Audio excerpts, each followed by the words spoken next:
All right. Welcome to the runningrestaurants.com podcast, where we bring you the tips, tools, and techniques you need to make your restaurant more profitable and successful. I'm your host, Jaime Oikle. Today, I've got a great episode for you with Dom DiDiana, CEO and founder of Slice Factory. So first of all, I love the name. So we're going to talk pizza. Tell us about Slice Factory. So Slice Factory is a newer brand. We rebranded in 2013. But we go all the way back to 1998. My father opened up his first pizza shop in 1998. We moved back from Italy in 1996, and in 1998 he opened up his first pizza shop. So so that's where we got started in the pizza business. And quick question. So the family's from Italy, from Naples, I think. Correct me if I'm wrong. Yep, so that's where you grew up, or he grew up, and you brought pizza over. And you said, and this is in the Chicago area, correct? Chicago, yeah. Yeah. A suburb right outside of Chicago called Berwyn, Illinois. Yep.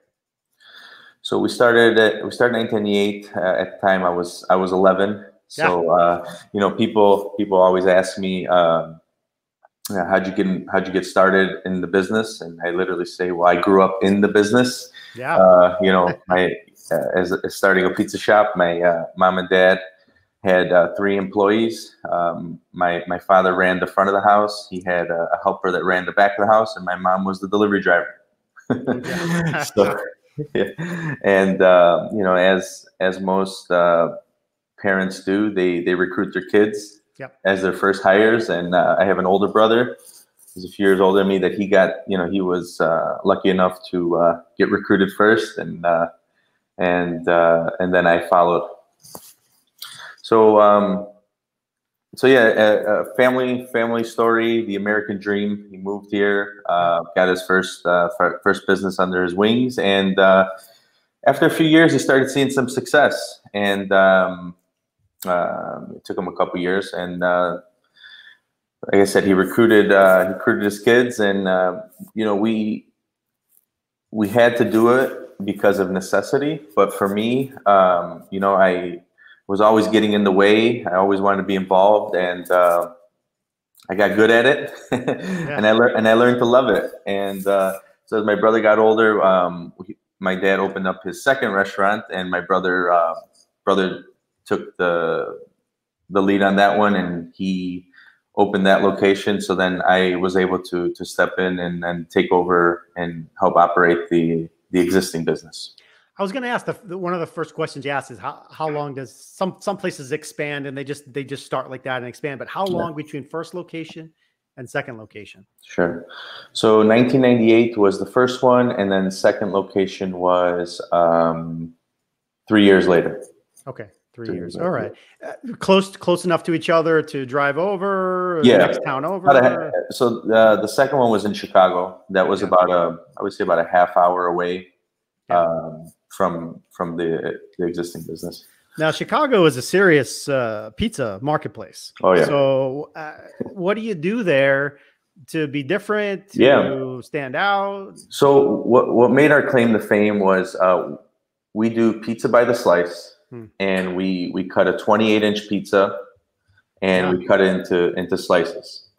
And back in the day, it was the jumbo slice and free pop for $3. Yeah, I want that. I want that now. Can I get that now? Yeah, and that was our claim to fame, and that's what we became known for. Then we also had different. My dad had a brother and cousins, and we all started opening up the same. With the same name, similar concept, all over the city. And at one point, we were up to 20-something locations. Okay. Wow.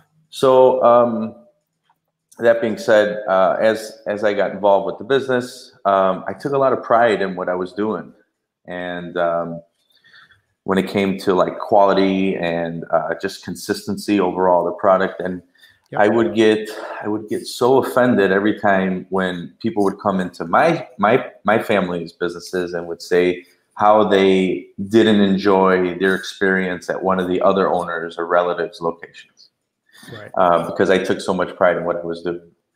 So as the years went on, this is about 2013. I took my one restaurant and my parents' two restaurants, and I rebranded them under Slice Factory. Right. I did that because I wanted to have my own identity, and I wanted to eventually scale and franchise. Yep. And I knew that using the other name that we were operating under, I didn't own the rights to it, so I couldn't do it. So I had to bite the bullet. Yeah, that's a hard decision, by the way. Family involved, relatives involved, branding involved. It really was. It was you know, my family, that's is what we lived off of, right? So, you know, if it didn't work out, it would have really backfired on me, and I wouldn't have looked too good. And you know, my brother, he didn't. He stayed with the concept, and he's still with them, and he still operates. But you know, he was the one who didn't want to take the risk, which it is what it is. You know, it's just a big investment. You know, changing signage and changing all that. So, and then also we having to.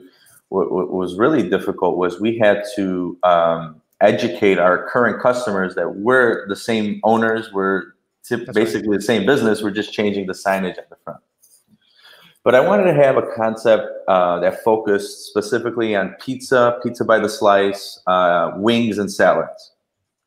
And the other brand, you know, they had so many things on the menu. They had burgers, hot dogs, you name it, they had it.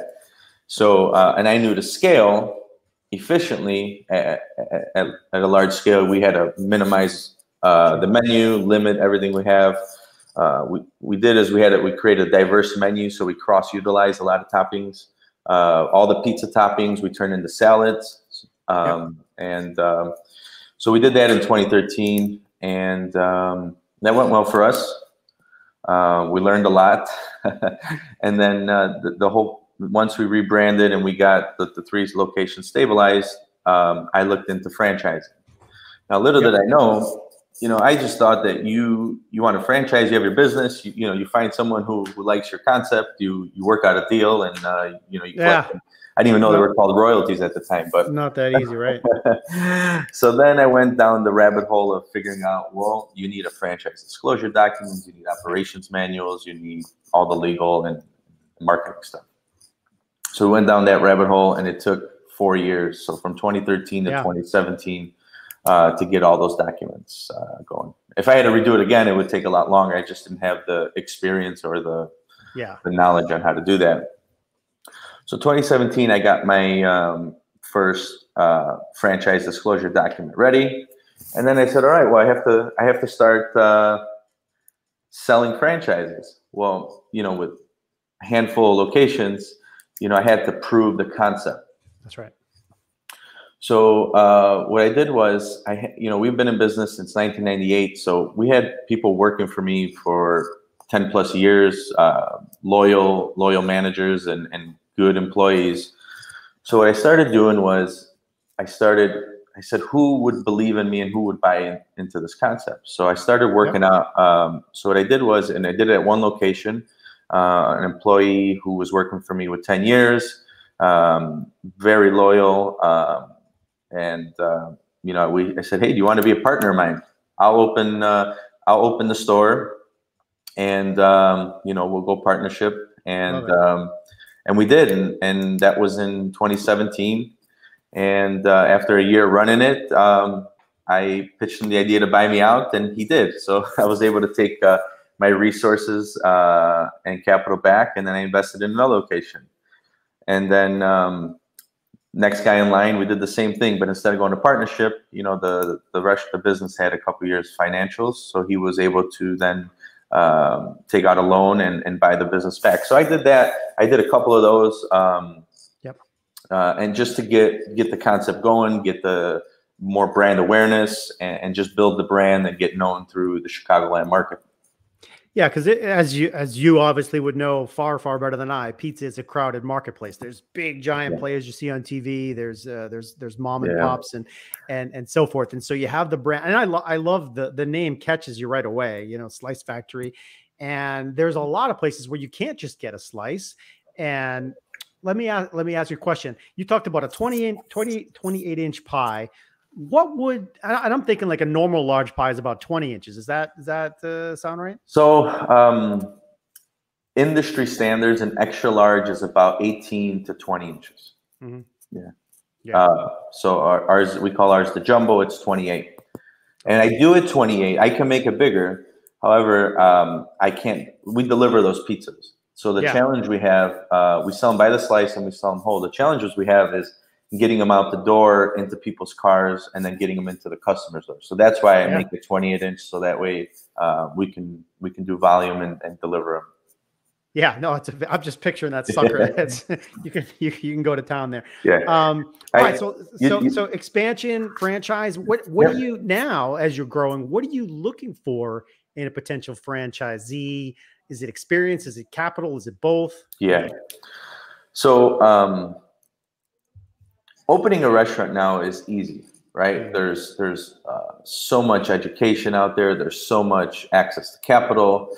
What it comes down to is having the person who is willing to commit themselves to running a business that's typically long hours, late nights, and weekends. So so we look for the person who really is going to commit themselves to doing that.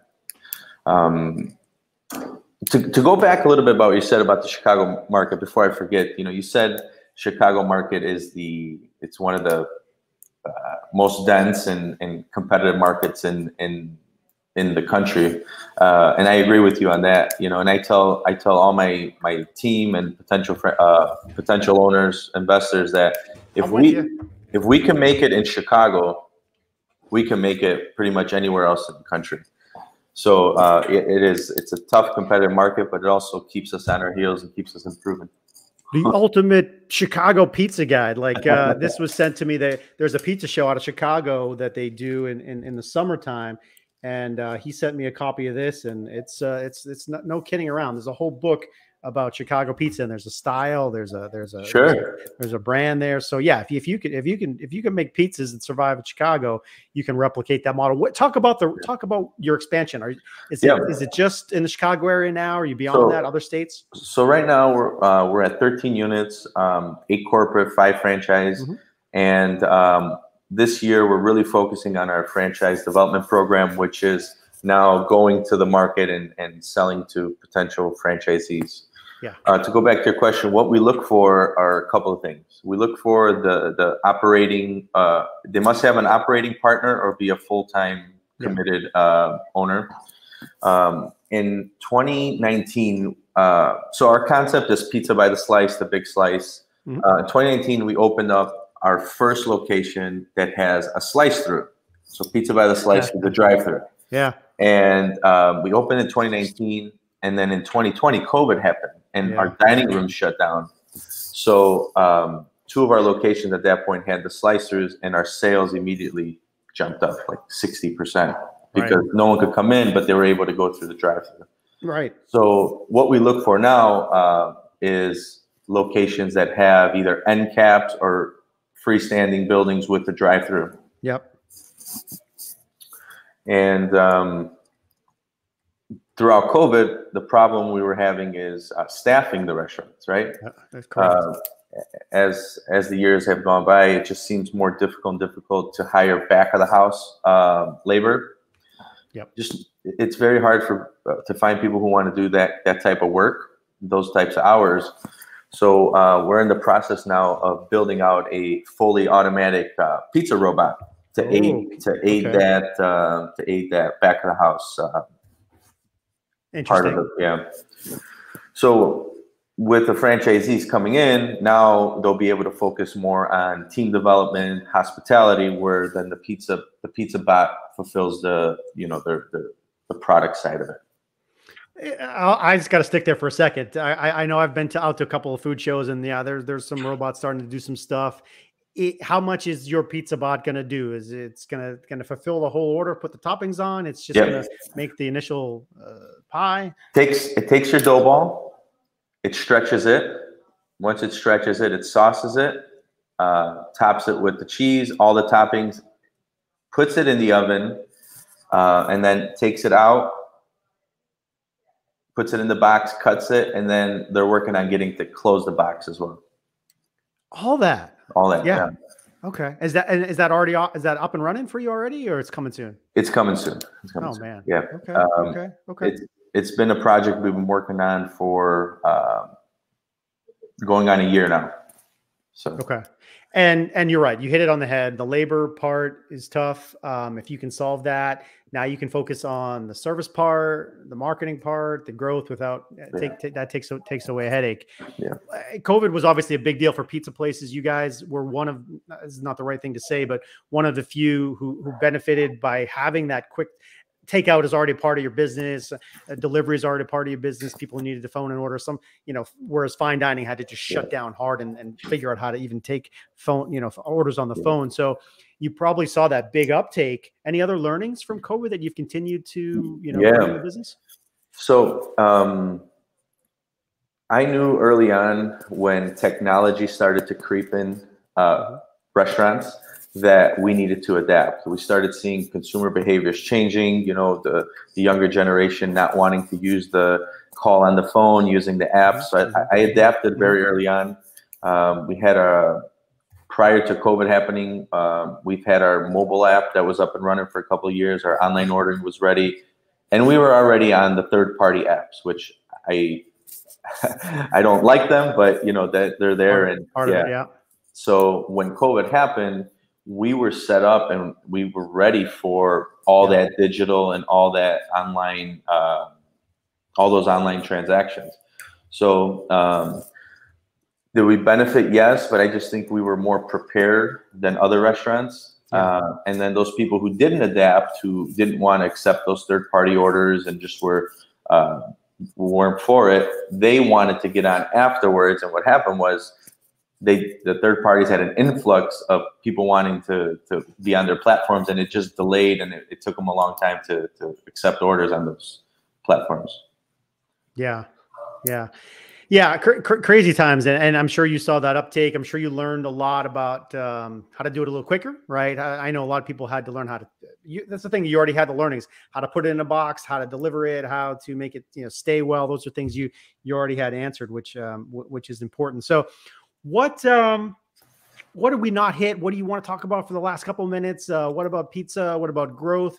What about people, marketing challenges, capturing data? There's so much that goes into what you guys do. Yeah, there's so many. For the little bit of time we have, let's talk about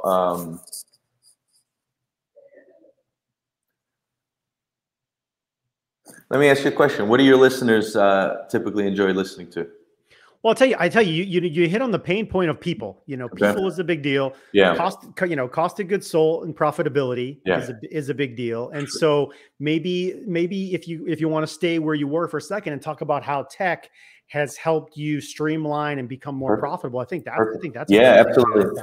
So I have a software that we use. All my managers are on, and it's really helped our as a company shave about six points off our bottom line using this. 6 points. Yeah.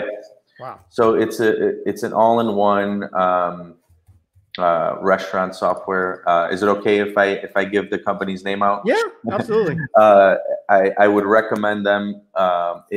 It's an all-in-one restaurant software, and it's built by restaurant owners. It's called Restaurant Systems Pro. We do all of our scheduling on there. We do all of our food purchasing and budgeting, and our manager logs are on there. So it's an all-in-one app, and it's on the computer. And I put my team on there about 2.5 years ago, and it was a little struggle getting everyone on board at first. But using this software and little by little, just shaving margins, we got about 6 points more in profitability because of using this software. Yeah, well, there's a lot of tools like that, but what is important about what you said is you went through the pain of doing it, and I know you probably had to input ingredients and input inventory and input menus and input this, and it's this is a pain in the ass. But now where are you on the backside? You have those points back, and they're not just back for one day; they're back forever, probably. Right? Now you have the systems in place. Once the system's in place, now every time we do our purchasing, if our prices go up or down, our menu recipe cards adjust, and then our P mixes adjust. So it's just a one-time investment. I would really recommend it. If not that one, I would recommend some type of tech to help that. All those controls. Exactly. There's no excuse to not do it anymore. I know 20 years ago, it might have cost a smaller restaurant hundreds of $1,000s, $1 million to build a system. But now you can buy off the shelf stuff for, I'm just going to make up a number, $199 a month, $200, whatever it is. It's very affordable. It's not a barrier to entry anymore. You just got to do the work that's on that side. So yeah. And so for you, I'll just talk for you for a second. Now you can tell a franchisee that's looking at you, not only do we have the systems and the branding, but we have the formula to create this sort of gross margin, which if you do this amount of sales, so that can be a big selling point. Is that what you're finding? Absolutely. Yeah, absolutely. And another thing I would recommend too is get a point of sale that allows you to have open APIs to all of these extra things that you might need, the integrations. Because cost of labor is going to keep going up, and all these extra apps that you can integrate with your point of sale will help you be more efficient and be more profitable. Yeah, it's a very good point as well, and that stuff has come a long way too, and it's amazing what it can do. I will probably end with this kind of your point on pricing. Prices change, ingredients have changed, so I know. Hey, you probably used to run a $7.99 pizza special. I'm just making up a number, but now $3 pizza. Yeah, it used to be that. No way. Everything's changed. Yeah, you got to change your prices. How have you guys adjusted to changing your prices to the consumer? So we went through 5 price increases through COVID. Yeah. And it was a challenge because we couldn't just reprint menus and change menu boards and change drive-through signage. Yeah. So what I did was the initial price increase, I added a 5% like a surcharge to every check. I kept my prices the same. And then from 5%, I went to 7.5%. And from 7.5%, I went to 10. And then after 10, then prices at that point stabilized. And then we looked at, our purchasing through our software, and I was able to, I want to achieve a 26.5% food cost. And then that helped me adjust all my prices. And then at the 4th price increase, I reprinted everything. Right. So that was a challenge. Yeah. And it was, but if I didn't have that software, it would have been so difficult for me to figure out, well, if I want to achieve this food cost, where does my prices have to be? Yeah. And also looking at your P mix too, because not all your prices have to be 26% food cost. Some of them are 20%, right? Some of them are 30. And then you look at your P mix and you can, make your best judgment off of the actual data. Yeah, I love it. Good. Getting into the data. Appreciate it. Well, let's send them to the website. Send them where you want. Is it it's simple slicefactory.com? Yeah. It's slicefactory.com for our website. It's Franchise Slice Factory for the franchise website. And we do a really good job on TikTok and Instagram. So if you guys want to take a look at our TikToks, they're funny, and our Instagram's pretty cool too. So at Slice Factory. Yeah, good. Maybe fun. Maybe we'll revisit some months down the road and talk about your social stuff, because it is interesting what fun brands can do with Instagram and TikTok, and we could talk about that and dig in. We got about 100,000 followers on TikTok, which it's really, for a pizza brand, it's unheard of. So I'm proud of that. Numbers. Well, good stuff, man. Appreciate you taking the time and jumping in, folks. Dom DiBiana of Slice Factory. You can find them on the web at slicefactory.com for more great restaurant marketing and operations, service people, and tech tips. Stay tuned to us here at runningrestaurants.com. In the meantime, please do us a favor, hit that like button or subscribe button, or give us some feedback wherever you're listening to this or watching this. We would appreciate it. Thank you. We'll see you next time. Thanks, Dom. Thanks, Jamie. It's a pleasure.